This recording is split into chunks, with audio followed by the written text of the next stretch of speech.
A very good evening to you all, ladies and gentlemen. Thank you so much for being here this evening for the 6th iteration of the annual CLEPA Innovation Awards.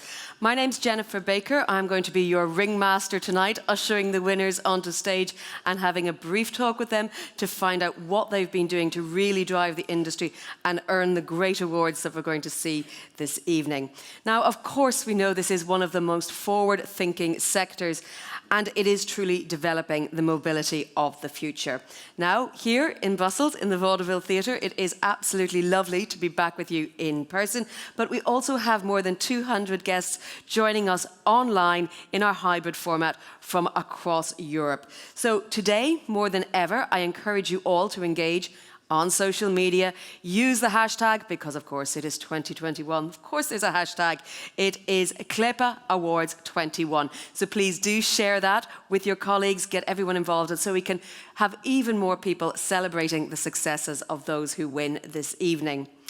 I'm going to now hand over the floor very shortly to Siegfried de Vries, who is the CLEPA Secretary General, who will set out for you what we can expect from tonight and why tonight is going to be such a great success. Siegfried, the floor is yours.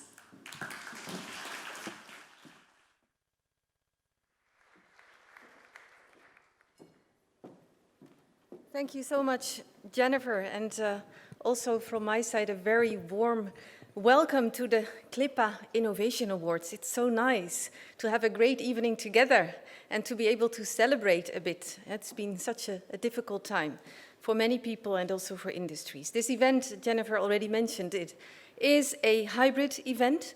So welcome also to all of those that are indeed following our celebrations online.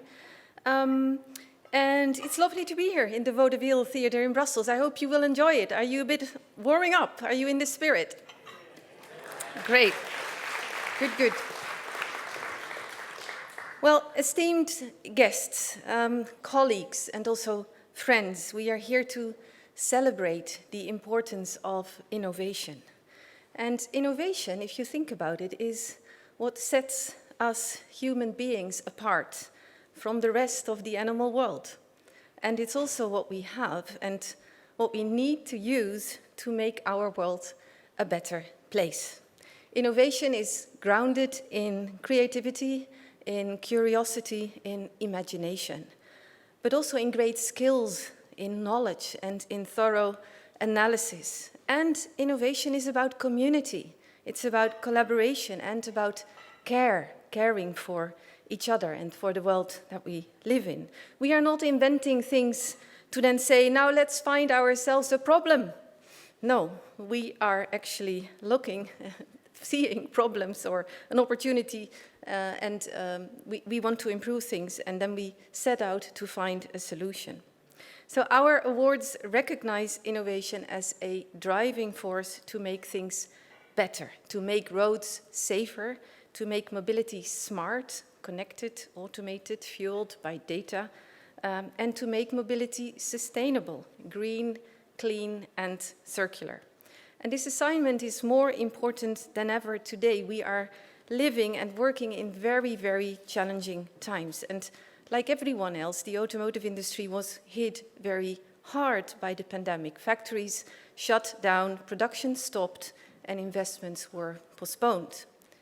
And today we are experiencing a second supply shock, a shortage of materials, semiconductors, plastics, steels, anything, a surge in prices, a major drop, again in volumes and production. And after a very difficult 2020, we are again looking at a year that is practically lost. A year lost in the middle of a huge transformation where we really have no time to lose. And that's why it is so important to celebrate from time to time, to celebrate innovation.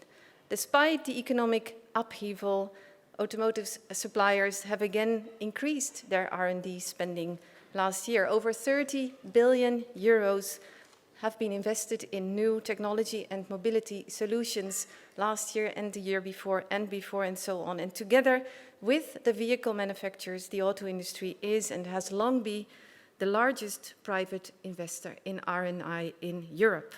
So with more than 70 applications this edition of the CLEPA Awards once again showcases the ambition within our sector. More than ambition, ingenuity, creativity, imagination, and all of that. And of course, no one can solve any of today's challenges on their own. We need, for example, also a supportive regulatory framework to let innovation thrive and to let technologies find their way to market. So we need room for multiple solutions, no prescriptions of single technologies.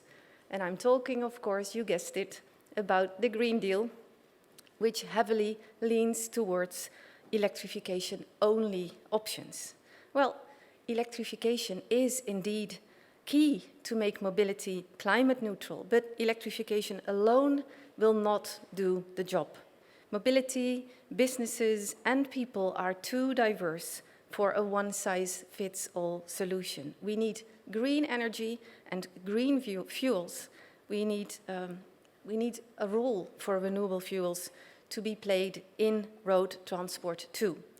The EU should keep its policy options open, and the EU should also maximize the support to pre-competitive research and innovation projects. Very important, CLEPA, as the voice of the automotive suppliers in Europe, will continue to support the transformation of industry and mobility with key information on market trends, with technical expertise to inform policy objectives. We are really proud to represent our more than 120 members and the extensive national network with our national associations. So I hope that you are as excited as I am to find out who today's winners will be. I would like to convey a special thank you to our distinguished members of the jury who diligently and critically assessed the many entries in the 4 categories of our competition. We also thank our partner Deloitte, present here, several tables also, for their continued support and helping us honor the major achievements in our sector.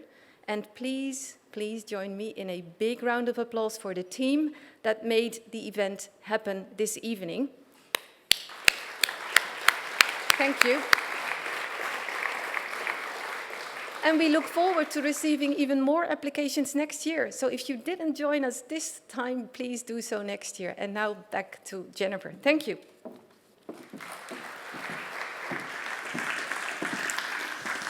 Thank you very much, Sigrid, layering out, very clearly setting out some of the issues we've seen over the last years, but also some of the positives we can take away. There's rarely a cloud so dark that there isn't some sort of silver lining. And it is impressive what the automotive industry is investing in research and development. And as vehicle users, we all clearly benefit from this. Those of you who can see the shoes I'm wearing this evening know that I'm one of those who clearly benefits. To learn more about the automotive productive development side of things, we're going to welcome to the stage now Harold Proff, partner and global automotive sector lead at Deloitte. Please do join us.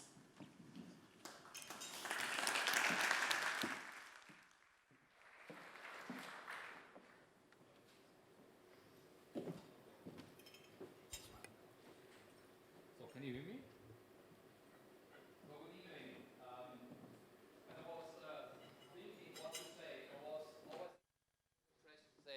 Oh, the last thing I want to have when I'm sitting there and having dinner is our consulting telling you about concepts. So I think, well, that's maybe I let it at home. But what I want to do is a little bit to show what we have done in the last couple of months in the German, international, also European automotive industries, especially at the supplier side, to look out what is driving innovation forward. So only a quick run around might be interesting for you, because this is basically the result what you were saying. So maybe you're not individually, but I think quite a lot of your companies out of this. And I think this kind of automotive engineering trends, I would like quickly to run you through and give you maybe a short input for this. So first of all, 3 questions to be answered. Where are we actually in R&D? I think that's a quite clear question. What are the most important areas in R&D going forward? I also would say whenever you are asking anybody, you have 5 different types of answers. Nevertheless, it was converging to some of them. And what is the importance of R&D? And I think Sigrid was just simply saying it. What is the importance of R&D in the transformation process we are facing? I think basically pretty clear, a central one going forward. So what we did is we used in-depth interviews with suppliers. We conducted quite a lot of experts workshops and desk research, so don't worry. We also had some trends in this. I think I will not especially deep dive in those things. I think you can easily bring them here. Of course, not very surprising. It is basically all about software. Of software development, coupling software and hardware, all those kinds of things. What I think is quite interesting, because we're here at this supplier event, is the significant difference about the R&D readiness between the OEMs and the suppliers in those areas. And I think that was a little bit interesting for all of us, seeing that basically from the internal readiness assessment, the suppliers were seeing themselves much more further advanced than the OEMs. I think if you ask the OEMs in official statements, you get a different on this, but if you make the workshops, it was pretty clear. I think this is also a kind, what also Sigrid was saying, at the end of the day, it is only R&D what is, if you want, the insurance policy for the suppliers going forward. And I think that's a very clear impression that they are all running behind that. Now, what is the most important areas in R&D going forward? I think there are quite a lot, and we could of course discuss about many topics, but one thing I would like to highlight, just to keep it a bit short, but I think we put a kind of assessment framework that we are asking them, where do you see, as suppliers or also as OEMs, areas you want to improve? What are the elements that you think are the most necessary to improve? And you can use this framework or whatever framework you want. And the result was quite interesting. You might have expected, we are looking for in-depth knowledge, patents, know-how, this kind of things would come up, but it was a little bit the opposite. It was more, and you see the dark blue ones are the ones that are seen as the most important and necessary to improved areas that were coming across. So it is not about innovating things, patents, know-how. It is more of organizing the whole thing, organizing the R&D, having an R&D strategy, cooperation management, and all this kind of how to really define an agile work that is really worth the name, and as well resource planning. And maybe to give you a little bit of a glimpse on this, I just put out this R&D strategy here a little bit deeper. And I think I think that's now really the road ahead we are going to see. I think the major element is in there is how to partner in the future. And I think that's something what will be really critical for the automotive sector, for the automotive industry. We all know, and I think the statements in there are pretty bringing it to the point. We are good at identifying and selecting partners, but partnering is a different story. I think that's something we are always seeing. We all know that the OEMs can do many things very greatly, but partnering is maybe not so much in their DNA. And of course, on the supplier side, you do have this, this competition you have. And I think that's something not only in manufacturing. And I think manufacturing is pretty clear. We are going away from a delineation of linear supply chain, tier 3, tier 1, tier 2, to more ecosystems. In the R&D area, we will go away from I invented by myself, but a much more partnership program. And I think that's something what will be crucial, how to develop the competencies together. And I think that's the point. It's not so difficult in top management view. I think that's basically clear everywhere. It is a bit more difficult to drill it down in the individual organization, to the individual management levels to really work as a partnership level, because nobody has all the necessary information needed for the transformation technologies, and I think that's something very crucial on this. Well, so the question is now, how important is R&D now? And I think we did a bigger study with the German Car Association where we just looked at the suppliers in Germany. So sorry, this is not a European one, but I think it gives you a clear also kind of indication where are many of those companies, where are they in the transformation process? And you can, of course, this is published by the VDA and ourselves some months ago. And we asked 83 suppliers, where are they in their transformation process? And on the one side, they have to build up the old technology, as they have to build up the new technology, and then otherwise they have to transform the new one. And what you can see is that they are all starting, but maybe they are all not so far advanced, which they might happy to be. So in this kind of exploitation or only electromobility, we find only a few of them. And what we also see is that basically all of them, or the majority, 90%, are going for harvesting strategies, so simultaneously developing the old and the new technologies together. Of course, that's why the reason why we need to have open initiatives, what we heard also about fuels, different types. But I think this more, if we want a slower, gradual approach. But what, and that's my last slide for tonight, what we see, and if you have a look at where they're investing their money, you can clearly see that the R&D is, of course, driving the transformation. And I think that's can really demonstrate what Sigrid was saying in the beginning. I think we will also see in the future the R&D investments in the new technologies, but also in the old technologies, in the traditional technologies, are the core of driving transformation. I think there's no doubt about this. And for this, I think it is very important to have events like this one to honor all the creativity in the automotive supplier sector, creating new things, making out of this financial figures and technical innovations. Thank you very much for coming, and have a great day, and thank you very much.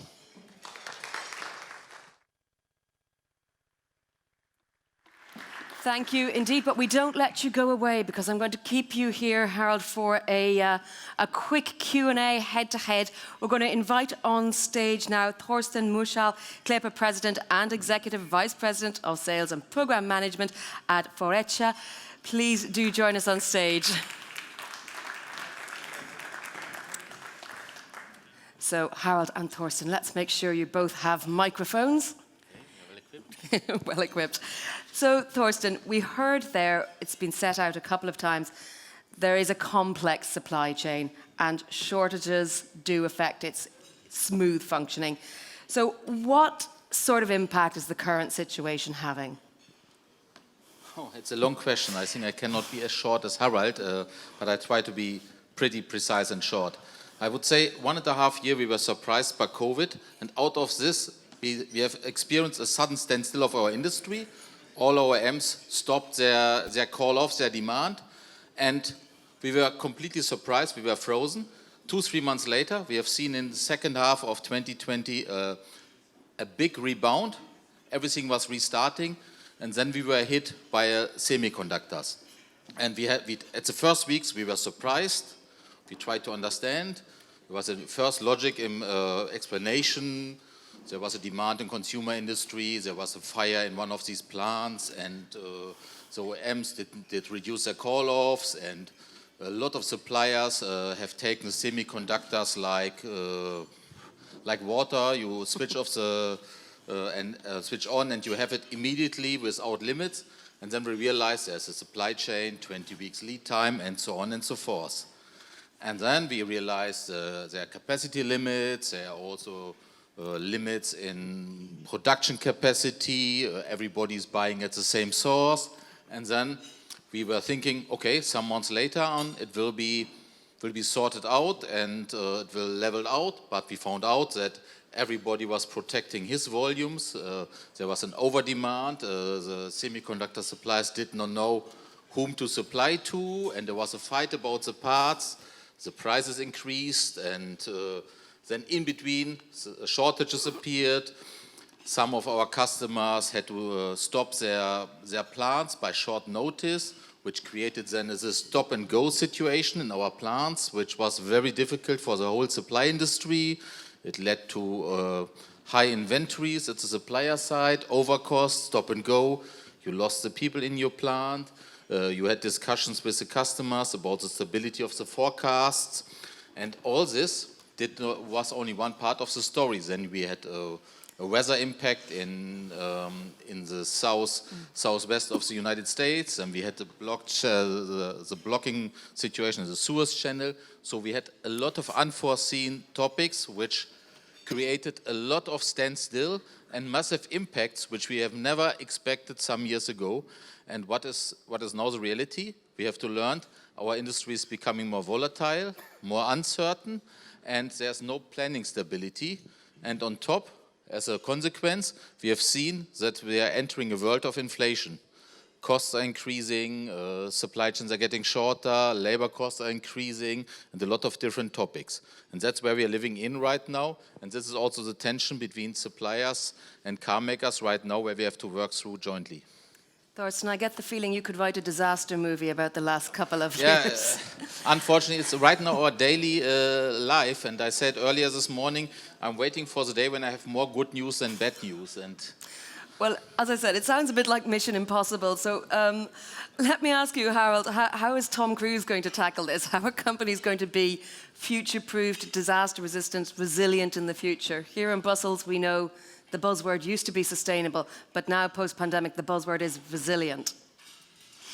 Well, I think there is not a... I think, honestly, we have to say one thing, and I think Thorsten put it very nicely. This industry was a very long time, and also I'm an engineer myself, a very long time very proud of having a clear, stable production flow, having 98% achievement of all KPIs and doing everything to avoid any kind of changes in between what is not planned. What we are now seeing is that will never come back again, because it is something that the industry has to be much more flexible than this. I think we will not avoid, and I think it would be stupid to say, any kind of crisis. If anybody, a plant is burning down, how can you do this? The only thing what you can do is just better connect the individual players. The problem in the automotive industry is the supply chain is pretty long. You have many tiers in there. You have many buffers in between. And if the information are not flowing, you have, and all the times, a kind of a waiting for somebody, and that's make a small problem a bigger problem, and in the end it becomes a very big problem.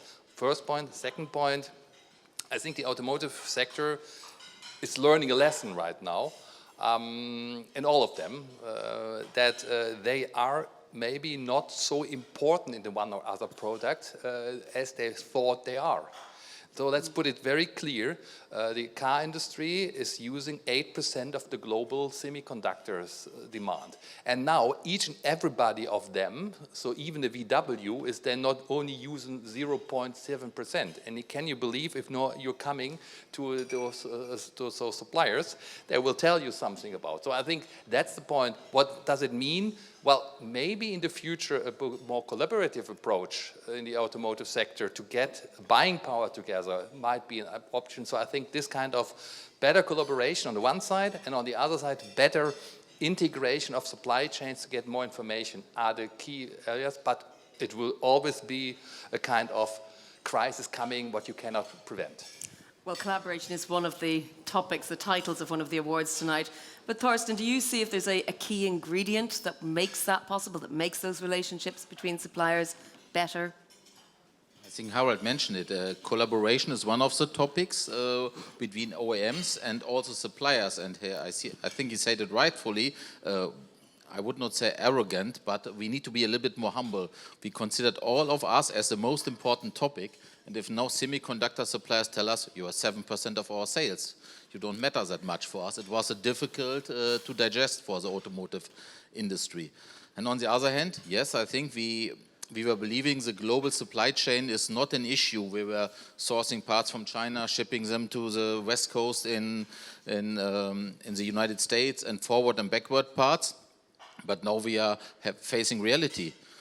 Transport is more difficult to organize, geopolitical tensions are showing up. So we have to question these topics, and we have to check deeper and deeper the supply chain and use maybe here and there also different technology. AI will play a role in the future scheduling for sure. So there are a lot of challenges in front of us, and maybe the crisis has learned us this and showed us the limits, and maybe it triggers also the next step of evolution. Well, this was the question I was going to ask you next anyway. It's about innovation and research and development and how that is going to drive a greener digital future, the green transition, the digital transition. This being said, this crisis appeared exactly in the same period when we are in the middle of the biggest transformation ever.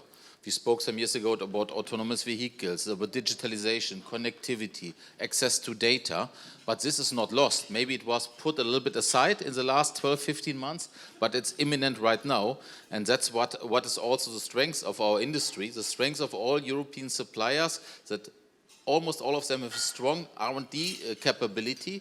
They're innovative, they're inventing it. We have demonstrated over the last 30, 40, 50 years what has changed in our industry, and this will continue, and that's why is this focus on innovation, and the innovations are boosting our evolution and also providing value for our end users, and that's why it's absolutely important to drive this forward. And we will see it later this evening with a selection of the applications and also the award winners, that it's impressive what our industry is able to do. Harold, to expand a little bit on that, where do you see the key investments in research and innovation coming? What, for you, looking in your crystal ball, is going to be the big change that we should all watch out for? So maybe one word to what was Thorsten saying. I think I was on a forum last also with suppliers, and there was one CEO from a big supplier, and we were just joking, if it would be only 50% of the challenges, it would be also enough. So I think it must be pretty clear what is coming all at once is really, that's... So, what are the future things? I think, of course, if you are looking, you have to take two eyes on this. The first eye is make the transformation happening. So, what to develop in technologies, new technologies, but also adaptation technologies on the one side. On the other side, you have to look to make the transformation happening towards autonomous driving, towards electromobility. On the other side, you of course have to have a look on what is the portfolio view for the supplier, because the supplier do not only want to transform themselves and lose half of their value, they want to maintain the value. So of course this is also a point to maintain the overall evaluation of the company. And having said this, of course, gives you a direction where to go. And this is software, AI, these new technologies. I think that will be the future, because it is the future also imposed by the capital markets and also imposed to develop profitable business. Because at the end of the day, I think that should be clear, the companies can only invest in R&D when they have money to spend. So I think they must remain profitable, they must remain their economic value, and if they don't do this, the owners will do it for them. And what key thing do you want from European policymakers? I'm going to ask you this as well, Thorsten. Well, I think European policymakers have to set the regulations. And I think, as always, if you look from an economic perspective, the better you have, the earlier you have clear regulation, the more the private sector can adapt. So I think that's the point. Now we have to be fair. The uncertainty is also sometimes with the regulators. So I think that we should be fair about. They also sometimes don't know exactly what is behind the next curve. But I think we should take every opportunity to really set clear rules that are challenging but that are achievable. You know, I think, and that's the point. And then, of course, I would like very much if we set up then also fundings for new companies, startup companies, getting R&Ds and they're getting innovation finance. So not so much subsidies, that I don't like so much, coming out of a coal and mine area, so having some bad experience with subsidies on this, but I think it is more doing subsidies for or investment for new technologies, startups, and this kind. I think would see this kind of clear regulation and then support for innovation. Well, Thorsten, same question to you to wrap up our conversation. From a policy perspective, what do you want to see happen to support European tech leadership in general, but, you know, the competitiveness of the whole sector? I will try to be very short. I see two topics. One is really what Harald said. It's a regulation, some standardization, which is helpful, which will boost also the European leadership, because all our suppliers, all our industry is not serving only Europe. We are serving the United States, we are serving China, and if we apply and put in place the right standardization and the right standards, it will help to grow our business. The second topic is a little bit for those who have been visiting the IAA in Munich or reading the newspaper every day. I have the feeling there are no more combustion engines, there's only full battery electric vehicles. I think this is not the reality. What we are going for is really that we need technology neutrality. There are more opportunities and more options than just only battery electric vehicles. There are plug-in hybrids, there's hydrogen technologies, there are a lot of options, and this makes the European supply industry strong, that we are open and that we don't ban specific technologies, because none of us can really say what is really the ultimate solution in 5 or 10 years from now. And the investments will start right now, and we need to have the openness to work on this full variety of solutions. Well, thank you very much. It's a slightly more optimistic tone than you started on. Yes. And what is sure, the crisis will have an end and we will overcome it, and there's a need for mobility over the next 20, 30, 50, how many years ever? Hundreds. Yes. Thank you very much, gentlemen. I will let you go back to your tables.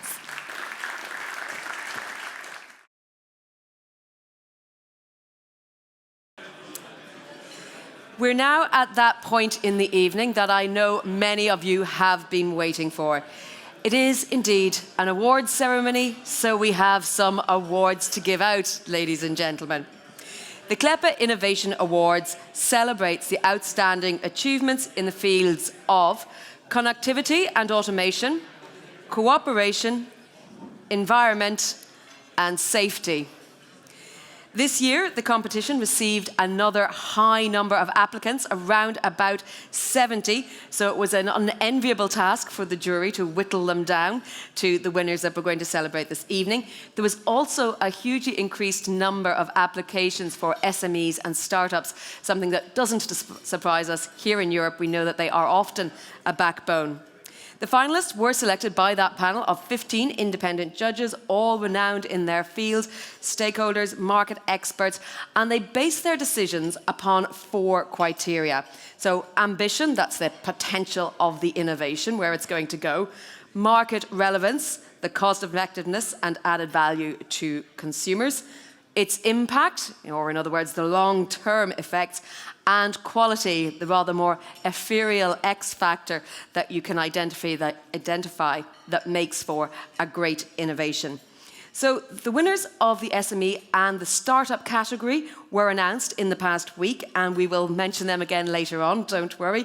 But first, let's discover the 4 main categories and the winners that the judges have selected. Our first category this evening is connectivity and automation. So this rewards the continuous improvements that are contributing towards smart mobility, advancing the development of connected and automated vehicles that provides better access to mobility to all citizens, while guaranteeing, of course, the highest safety standards. Now, if you're here in the room, ask the person next to you what sort of driver they are, and I can guarantee the answers will range from very good to excellent.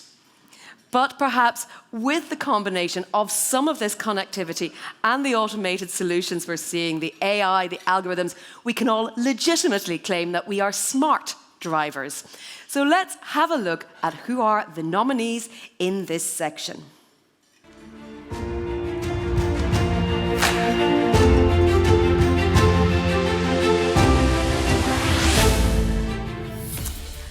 Plasticominium, the exterior plastic body panel with functionalized 4D imaging radar. RoboSense with their automotive smart LiDAR, which is the first LiDAR self-drive sensor for passenger vehicles. And last but not least, ZF with the autonomous mobility systems for autonomous shuttles to future-proof the solution to today's mobility. And now, this is the first big award, so we're going to see now. I won't make you wait any longer. Let's see who the jury have chosen. The winner of the 2021 CLEPA Innovation Awards in the category of Connectivity and Automation is ZF with its driverless autonomous shuttles. ZF's autonomous shuttles could be one of the answers to urban mobility. The shuttles have emission-free e-drive active safety systems and can transport up to 22 people 24 hours a day. The shuttles can already reach up to 40 kilometers per hour, the average speed in most large cities. The driverless shuttles are equipped with state-of-the-art autonomous driving systems such as sensors and a precise 360-degree perception camera. Continuous calculation and data transmission guarantees quality and high safety standards. The continuous networking of the vehicles with their surroundings allows them to be integrated into fleet management software, for example, so that emergency features can be used and lock situations prevented. Segregated and dedicated lanes ensure the shuttles can run at a comfortable speed without having to interact with regular traffic.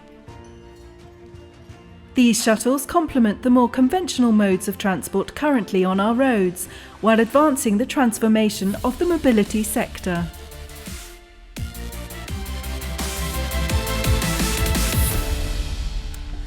Well, a very big congratulations to ZF Mobility Solutions.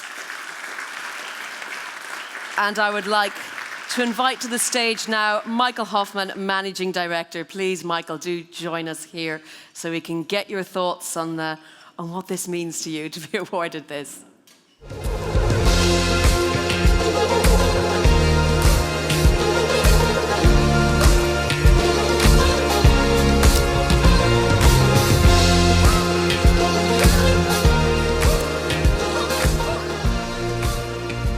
Well, thank you both very much. We saw there on that wonderful video about the benefits, but tell me a little bit more about how the shuttles are enhancing overall urban mobility. So first of all, thank you for the support and for the award. Very much appreciated, and it's a further motivation for our teams working in the Netherlands and in Germany on our product and further improving this to the next level. What is the benefit of our vehicle, of our shuttle? First of all, it's not only a shuttle, it's a complete system which we're offering. It's also coming with an infrastructure, with a fleet management software, and it's completely BEV, so it's the first benefit for urban areas. But for me, the most interesting benefit our system is offering and enabling is it can contribute to a better life in cities. So it's enabling and supporting the traffic, the mobility in urban areas, and everybody knows it from traveling or commuting in the morning to the work, and back in the evening, traffic jams are really a nightmare. And our system can enable or bring people back from their private cars to public transport, and then we can reclaim habitat in the cities and improve our life in the cities for everyone. And tell me, what was the biggest challenge or one of the big challenges that you had to overcome? I think one big challenge is now done. So in Germany we have a legislation for L4 driving. And the next challenge for us, and something we are looking forward and pushing, would be a harmonized legislative on a European level. So that's something where CLEPA could potentially support us, and that would be very much appreciated. The other thing is that in Germany and in other countries we saw a lot of projects with 1 or 2 shuttles, and these were projects which proved the concept. So we showed, and our competitors and other markets, other companies showed that the technology is capable, but now we need to deploy a system with more than 1 shuttle in order to show that this system can deliver a better mobility in urban areas, but also in suburban and rural areas. And where are we likely to be able to see them or hop on them? So you can see them starting next year in Rivium, that's near Rotterdam in the Netherlands, probably also here in Brussels. But the next projects you will see are in Mannheim in Germany and also in Friedrichshafen the year after next year. But we're also in acquisition, so my sales team is quite busy at the moment. So we are pretty much in discussion with all major cities in Germany and on European level and also internationally. So we are looking forward to introduce further projects in the next time. Well, thank you very much. Another big round of applause, please, while we get for you this Innovation Award. And if you smile, the camera is there.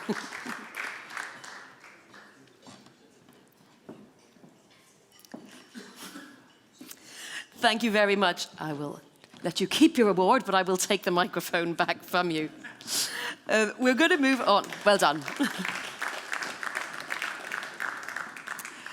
So there you can see on the screen behind me the top 3 of our nominees for that category. Moving on now to our second category of this evening, and that is cooperation. We heard our colleagues talking about it earlier, about how important it was in terms of supply chains.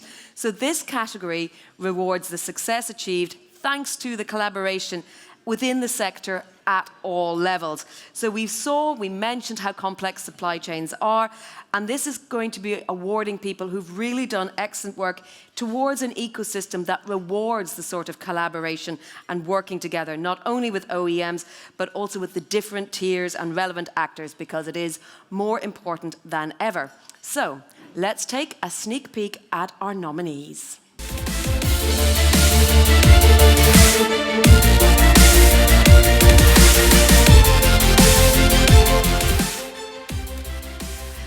Continental with Sennheiser has developed their actuated 3D audio experience. GKN has the 3-in-1 e-drive systems, bringing hybrid capability to premium electric vehicles. And finally, Sigit has fully recyclable thermoplastic composites for light commercial vehicles. So well done all 3 of you for making it down from 70 to just the 3 nominees in that category. And let's see who our judges have chosen. The winner of the 2021 CLEPA Innovation Awards in the category of cooperation is GKN Automotive with its 3-in-1 e-drive system. The new ultra-compact 3-in-1 e-drive system developed by GKN provides zero-emissions plug-in for premium plug-in hybrid electric vehicles, increasing efficiency while reducing costs. It can provide up to 2,900 Newton meters and yet still weighs just 77 kilograms. The ultra-compact rear-drive module combines both a disconnect system and a park-by-wire system, an industry first. The vehicle can switch between 2- and 4-wheel drive modes in under half a second, which together with excellent system integration enables the seamless coordination of electric and combustion power for the best compromise of highway efficiency and all-wheel drive traction. This technology delivers high quality on vehicle dynamics, efficiency and safety. Well done. Now, to accept the award, I want to invite to the stage Rainer Link, the Vice President of Engineering. Please join me, Rainer.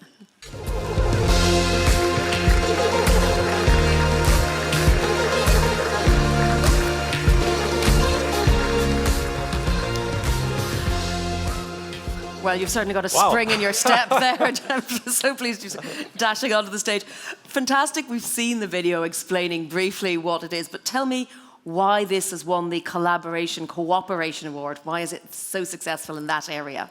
Before I do this, first of all, thanks very much to CLEPA and everybody who was involved in this difficult process of judging. So, big thanks from our side, from myself, from GKN. Also, big thanks to my global engineering team, and especially thanks to Theo, who is running advanced engineering, had really big contribution to this. So thanks a lot. I'm really happy. Wow. So cooperation, of course. You know, if you want to build a 3-in-1 unit that works in a plug-in hybrid vehicle, then of course you have to closely cooperate with all stakeholders. Of course, with your customer, the OEM, who is building the combustion engine that has to work together with the EDU, electric drive unit, as we call it. And there's a lot of close communication. I think communication is key for cooperation. You need always to talk about everything, systems engineering, all the requirements. And then you're dealing with the inverter supplier and with the e-motor supplier and a lot of other suppliers. If you want to deliver in time such a complex drive unit, then you need to cooperate very closely. And this means open discussions, put the issues on the table, find solutions together, and be really cooperative. So that's what I think part of the success of this one. And you're bringing together the best of both worlds. So really, what are you most proud of with this development? Theo, if you want to answer. Yes.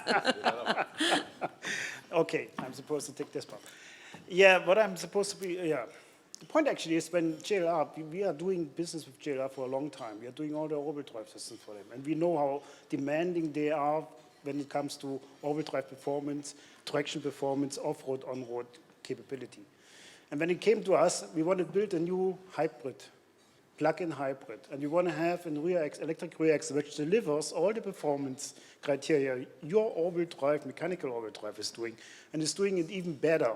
And it's delivering electric drive mode for, for daily commute, for daily kind of operation for 50 miles. And it fits in the same package than your mechanical orbital drive. This was where we started. Well, you had to meet a lot of criteria there. It's like, I don't envy you, like boxing with one hand tied behind your back. But success has come your way, certainly tonight at the Innovation Awards. Can you tell me then just one thing that you would like to say to take away at the end of this journey today? I think it's Werner's your part, or? Yeah, I think we are going in the direction of electrification, and yes, battery electric vehicle everybody talks about, but I think plug-in hybrid are still a very good technology, perhaps just for a period of time, but I think getting people used to drive in the electrified mode, a plug-in hybrid is, I think, a very good transition technology. Of course, people have to charge it. I think this is where we need to take care. You need to charge your plug-in. I'm driving one, I know what I'm talking about. But I think it's really worth to go this journey. It's very challenging, it's difficult, it's complex. The whole company needs to change from mechanics to the electronics to software, but it's worth it. And I think even if we are in different crises, and there will be more in the future, I think good engineering companies, and there are many here in this room, will manage it. Great, well, thank you very much. Big round of applause.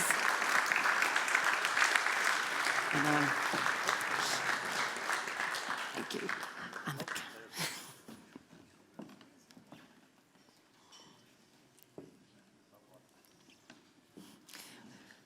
I feel we should have some music to celebrate how great they are. Another round of applause. And again, on the slide next to behind me, you can see as well our other nominees, and very much congratulations to them as well. So it's 2 down and 2 to go, ladies and gentlemen, in the top 4 categories. So we're going to move on to our next category, which is the environment, and suitably green slide lighting the room now.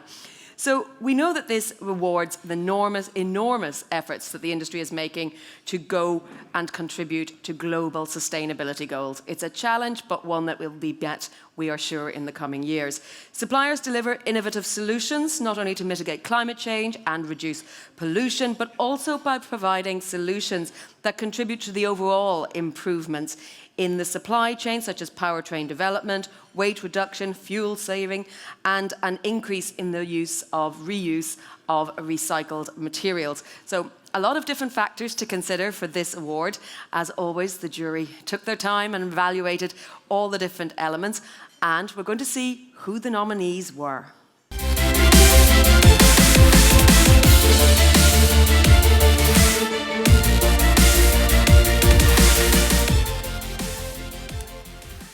Flex, with its smart power conversion module, which is the next generation of direct current converters for hybrid and electric vehicles. Garrett, with e-turbo for hybrid powertrains, pushing the boundaries of turbocharged compact engines. And Huntsman, with the ultra-low emission foam, which is a new sustainable foam to achieve higher safety standards. So well done, all 3, but we're going to see who indeed the jury thought came out top dog. The winner of the 2021 CLEPA Innovation Awards in the category of environment is Flex with its Smart Power Conversion Module. The Flex Smart Power Conversion Module goes beyond anything the market has seen. This module is the next generation of direct current converters. A bidirectional converter that bridges a vehicle's electric propulsion system and 12-volt interior electronics. This element is a key component of any 48-volt mild hybrid system. This innovation is a significant step forward in every conceivable way, while also helping vehicle manufacturers to reduce their environmental footprint and rare earth material usage compared with other magnetic coupled conversion systems. This system for hybrids provides 80% of the benefits of an electric vehicle at 40% of the cost. The size, weight and components have been reduced by a third of those of its predecessor, while peak efficiency is still maintained at an impressive 97.5%. Its platform approach means it's scalable to a variety of power needs, including a roadmap to high voltage solutions for electric vehicles. It runs on software that allows customers to adapt to their own requirements. Smaller, smarter, lighter, better for the environment, highly efficient and scalable for the varying power needs of a fast approaching future. This innovation is paving the way in hybrid technology. Very well done. Now to join me on stage, please welcome Matthias Lutz, the Flex General Manager.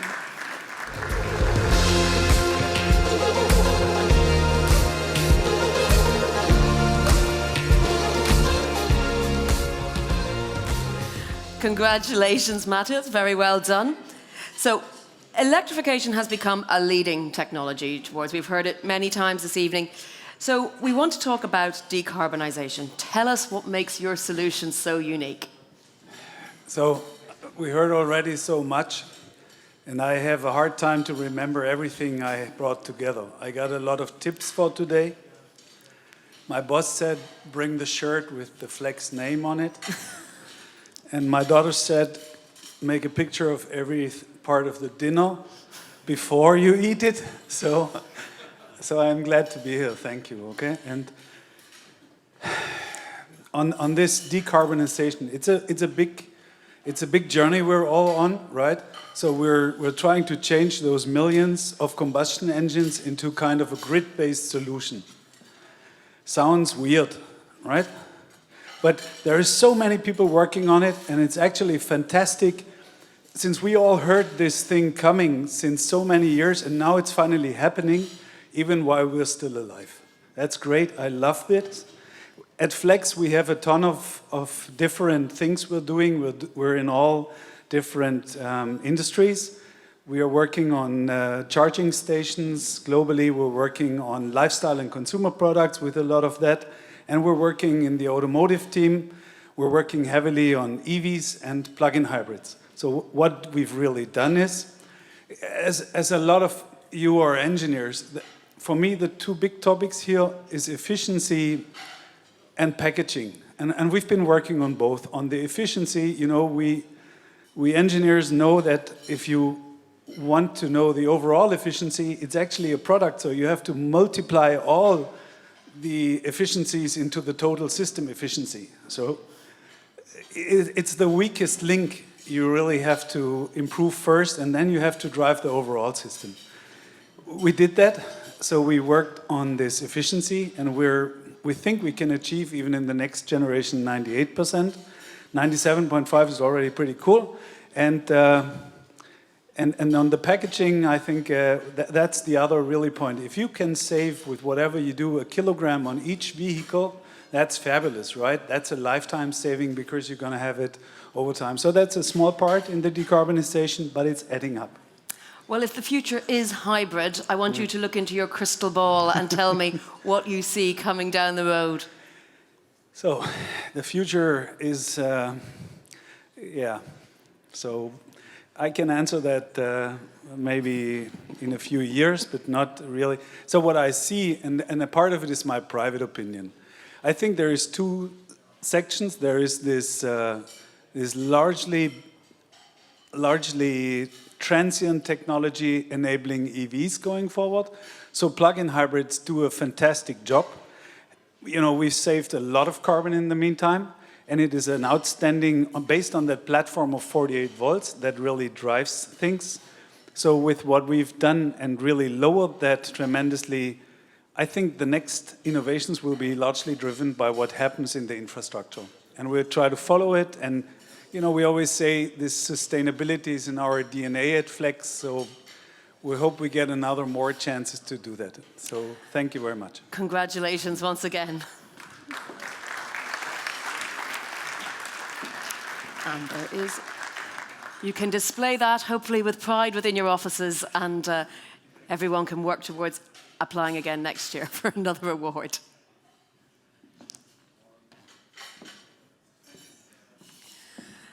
Thank you very much. Well done.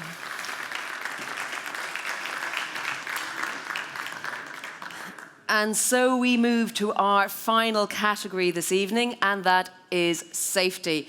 Now, of course, it is interlinked with many of the categories we've seen come before. It's at the center of what most of us think about. So all these technologies are hugely relevant, but technology has been a key enabler in reducing the number of road fatalities in recent years. Speaking personally, the last several years I've been the presenter of the 112 Awards and have seen firsthand and heard from first responders about the great leaps that are being made in securing people's lives and reducing serious injuries. There's a vast number of technologies being developed, both from active and passive safety systems, such as airbags, automatic braking systems, blind spot detection, to more sophisticated systems involving communication between the human and the automotive and the vehicle interface with algorithms, sensors, and many, many others that maybe only a few years ago seemed like they were in the realms of science fiction. So very well done to the whole industry. But we're going to see who our judges had to measure up tonight to find out the winner of the safety category. Let's have a look at the shortlist.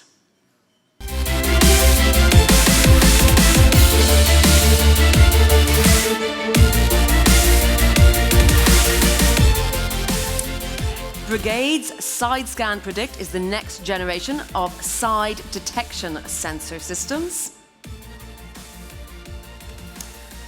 Continental's Advanced Rider Assistance System is a camera-based warning system preventing accidents and saving the lives of motorbike riders. And last but not least, TomTom's Road Check involves high-definition maps for safer automated driving. And it's the last award, so it's the one you've all been waiting for. So now I'm going to tell you a really long story. No, I'm not. I'm going to go straight to our final winner. So please reveal the results. The winner of the 2021 CLEPA Innovation Awards in the category of safety is Continental, with its Advanced Rider Assistance System. Continental's camera-based warning system, developed together with Ride Vision, can help prevent accidents and fatalities. The first ever collision prevention technology for two-wheelers includes 2 cameras installed on the motorbike that monitor the vehicle's surroundings from the front to the rear. These cameras detect critical situations at an early stage, including distance and dangerous overtake alertness, and vehicles in the blind spot. The driver is warned via LED lights installed in the mirrors and an audio signal into the helmet headset. This system can even be retrofitted to motorbikes already on the road, enhancing the safety of all riders and road users. A very big congratulations. And joining me now on stage, I'd like to welcome Manja Greymeyer, who is the VP of Sales and Product Management from the relevant business unit. And colleagues, please do come and join us. I'm really keen to hear how you feel that this technology sets you so far ahead of the competition. Thank you very much. we are so proud, and thanks to also Christian, who ran this project from the start. So we are very excited to get this award, and yeah, we believe that as bikes are much more dangerous, and we are both riding bikes on private times, 28 times more dangerous, we really feel the need that there is a use case for many people, and we can save lives with this. Well, indeed. In fact, you are on the way to trying to achieve 0 accidents as a company. That's your aim. What do you think is going to be the game changer in terms of these sorts of technologies to do that? Yeah, I think in general it's using the camera systems, so it's something that we also use in passenger cars. But I think the game changer is that we can also detect these corner cases. So really it's normally very difficult to detect on a motorbike this kind of scenarios where you have an alert system that can really distinguish between fatality, a really critical situation, a dangerous, or let's say an uncritical situation. And I think to really bring this value add to many users, not only for passenger cars but also for bikes, I think that can really make the difference. Well, let me ask you, as bike riders yourselves, how much of your own personal experience was brought to bear in this? Because from a technological perspective, it makes sense, but I guess you must have had to draw on your own instinctive knowledge of this. Yeah, I think this, I will answer that. I'm personally a bike driver, and last year I had a little accident, and this gave me really a boost to continue on that project. What I already started, but this gave me then really a boost. It was just a run-up accident, not very heavily, 20 euro for a new brake lever, that's it.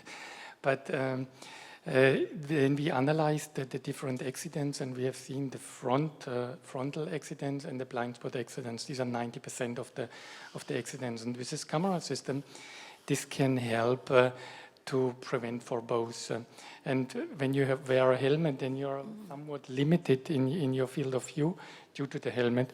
And the camera with 180 degree, always looking, always on, without blinking, without anything in front and the rear, this helps a lot. And then the question from earlier, artificial intelligence helps there also for future upgrades and so on. Well, thank you very much. I think it's very heartening to hear we can cut out human error. Wouldn't it be wonderful if we could cut it out entirely? Thank you very much, and a big round of applause and a big congratulations for this award. Thank you.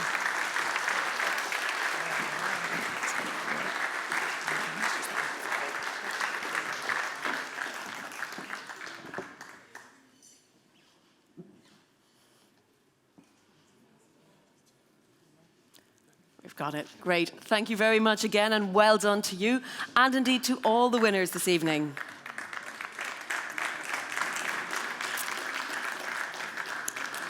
So we are getting towards the end of this evening's ceremony.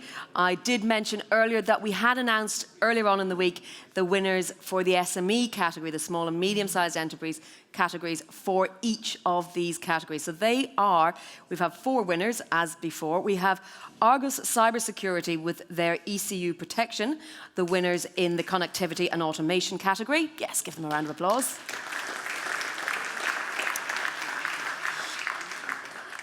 Expinos Solar Roof is in the cooperation category. Winners there.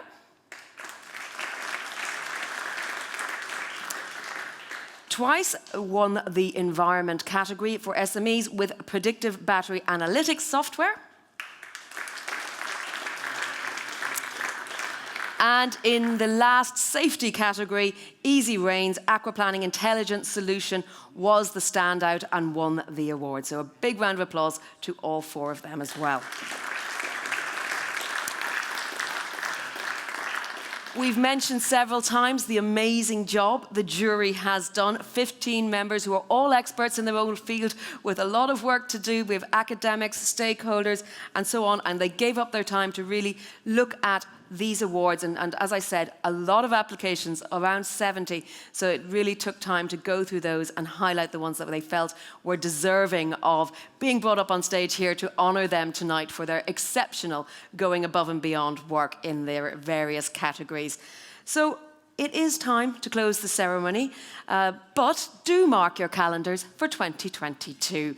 There will be a call for the awards at the beginning of next year, and the hope is we will be able to do another event like this next autumn and award all the winners in the various categories. So do keep an eye out for that. Remember, use the social media hashtag, keep spreading the word. It's CLEPA Awards 21 for tonight, and we hope we will have as many of you back, both in person and online, this time next year.